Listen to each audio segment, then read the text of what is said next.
What's going on, y'all? GemMint here. Today we're going to unbox and review the 1/3 scale Batman vs. Joker diorama from Prime 1 Studios' Dark Knight's metal line. Two huge boxes. Let's get the art boxes out of there, styrofoam on the floor, and let's jump into it. All right, guys, let's jump into the first box. It does have 2 layers, and it does come with the instructions pamphlet and where the items reside in the box. So going to be very helpful as it is a pretty elaborate piece. We can see the assembly instructions here, and then on the back, like I said, which I will need because I'm going to be putting some of these pieces back in the box. But before we get into that, we'll remove the lid. Let's go ahead and take off the tissue paper and huge pieces in this top layer. Let's start with the only mixed media element, the fabric cape. So it's got the fur around the collar. It's got black on the outside, dark red on the inside. It does have a chain here going across his neck, and wiring in there so that you can pose it. It has weathering and this tattered look on the bottom of the cape as well. Very well done. Big, huge cape.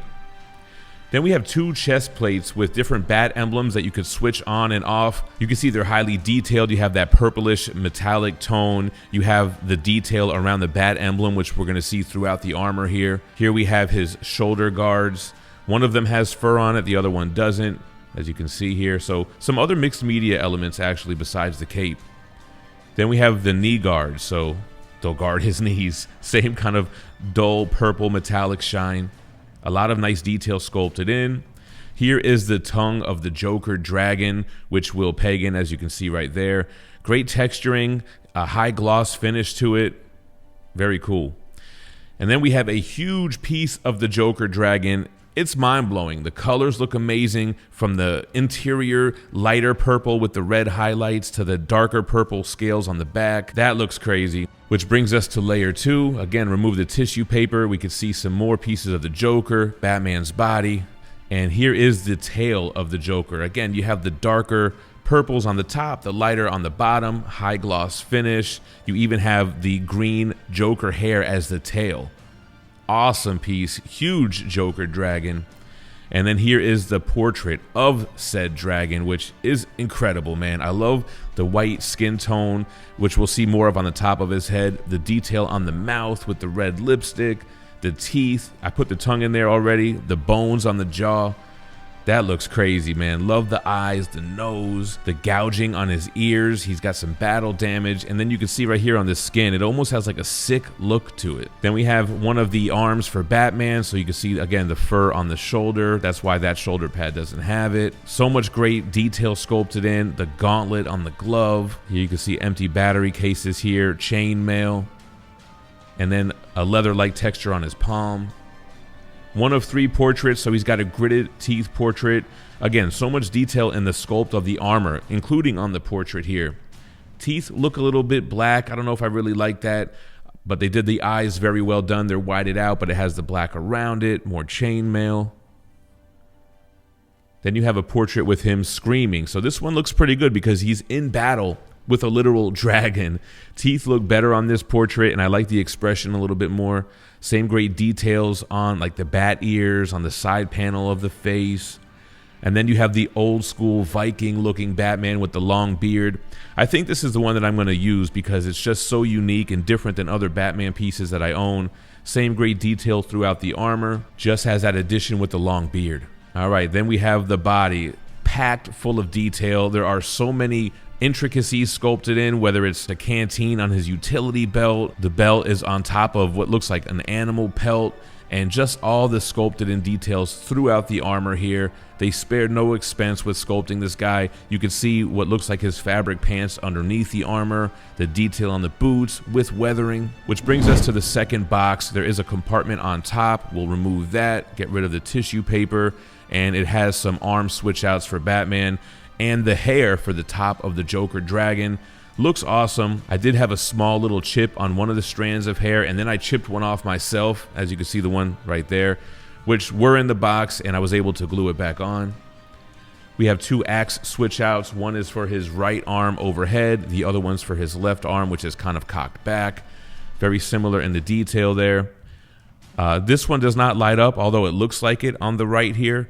there is a weapon that has a light up feature, and it's right here. It's the torch, which has this awesome translucent resin showcasing the flame, and there is a button on the switch out which will illuminate it. All right, then we have the huge base on the second layer. Here we go. Obviously too big to lift up under the camera. Let's get it on the turntable. Take a look at the base before we start with the assembly. So here we go. We have a building structure for the sub base, a large rocky formation on top, and it has part of the Joker Dragon's body already sculpted in, actually wrapping around where Batman's leg will key into. So very nice detail. I love the movement of this piece, as you'll see more during this assembly. It's going to have us start by putting the large piece of the Joker Dragon, keying it in to the piece of him that's on the base. And I gotta say, these big heavy pieces fit together so easily. I was pleasantly surprised. Same with Batman. He doesn't have a left leg because it's in the coil of the Joker Dragon, so he keys in right there. Very easy. Then we'll do the tail for the Joker Dragon, which keys into 2 places. And look how effortlessly this thing goes in. I kind of assumed I was going to have to struggle with it a little bit. All right, then we'll go ahead and put the portrait for the Joker Dragon, which is my favorite piece of this statue, easily. And then we'll go ahead and plop on his wig. See, everything goes in super smooth. All right, on to Batman. So let's go ahead and get those knee guards placed. There's the left, here goes the right. The arm switch out does take 2 AAA batteries, so we have those in there, connecting the arm to the body. And then let's go ahead and get those shoulder guards placed in there. So the left and the right one you might have to remove to put the cape on. So the cape has a black string underneath that chain, which you wrap around the notch of the chest piece. Now the only thing with this is it makes it kind of difficult to switch out for the other chest piece. So I'm just going to box that other piece up. I don't think we need to really switch those out too often. So you want to take some time with that and to pose the cape. We'll take this opportunity to put the portrait there. This is the portrait that I'm going to use, but we'll still showcase the others. The Batman Viking portrait. Let's take a look at it with the other portrait. So here is the first gritted teeth look. So that's an option there, not too bad. Then we'll switch that one out with the screaming portrait. All right, here we go. So I prefer this one over the gritted teeth. However, again, the Viking is the portrait for me. All right, so right arm, axe switch out. That's the only switch out for that arm, but there's 3 options for the left. You could just do this regular hand. Not sure why you would do that with the other options, but it is an option. You could remove that, however, and have him dual wielding his Batman axes, or the creme de la creme, the torch. And so that one keys in here, and it is attached to the arm with the batteries in it, so we can go ahead and turn on the torch. Very cool. And it has a couple of settings. It has this pulsating setting, and it also has a solid light setting. That Spider-Man booth is currently in open enrollment for their January subscription box. Not only will you get over $100 in value, which includes 5 comics, store exclusives, and variants, but you'll also get a variant exclusive to this box. For January, it's a Quested #1 with cover art by Alex Regal. They only made 600 of the regular editions, 100 of the foils, and 50 medals. Swing on over to thatspidermanbooth.com right now and sign up for their subscription box. All right, guys, and here we go. What an incredible piece. Before we dive into this, let's talk about the concept a little bit. So it comes from the Dark Knight's metal line, and this is more towards the end of the main story where Batman, Superman, and Wonder Woman obtain the 10th medal. They get augmented powers due to this metal. It infuses with their armor. They're able to share it with their peers, and this is where we see Batman taking on one of the Joker dragons that has been flying around in the background since the early part of the story. Very cool that this was translated to a 1/3 scale diorama statue. Insane. I picked this up for a number of reasons. One, I'm collecting the 1/3 scale line from Prime 1. I could have passed on this though because it's not really like an essential character, but I'm glad that I decided to pick it up because I was so impressed with the pictures. I wanted to see how they did this in person.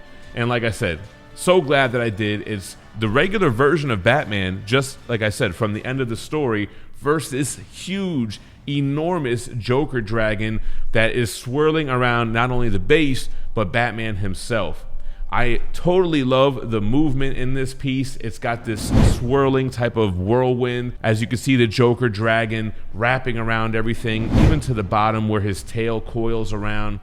So much detail, but let's get into the spec. So this is the DX version. The DX version is the only one that comes with the Viking portrait and the light up torch. This retails $1,765 and the shipping was around $250. They only made 600 of these. Now for $1,565, you could get the collector's edition, which does still come with the 2 regular portraits, and they only made 200 of these. Back in the day, the exclusive or the DX version used to have a smaller edition size, but it's interesting to see the company is going the other way with it now. Let's go ahead and get the measurements on this guy. So it looks like the butt of that axe is going to be the tallest point. So it looks to be about 34.5 inches tall. As far as the diameter, like just the base alone is about 17 inches, but I mean, if you're talking from the rock to the furthest point of the Joker head, it's about 24 inches. The width is about, 22 inches. You need a lot of real estate to display this guy. But if you have the space, I feel like it's definitely worth it. I love the detail on the Joker Dragon, the right amount of shine to it. The different colors look amazing. The texturing, the weathering, the whole concept itself is just mind-blowing.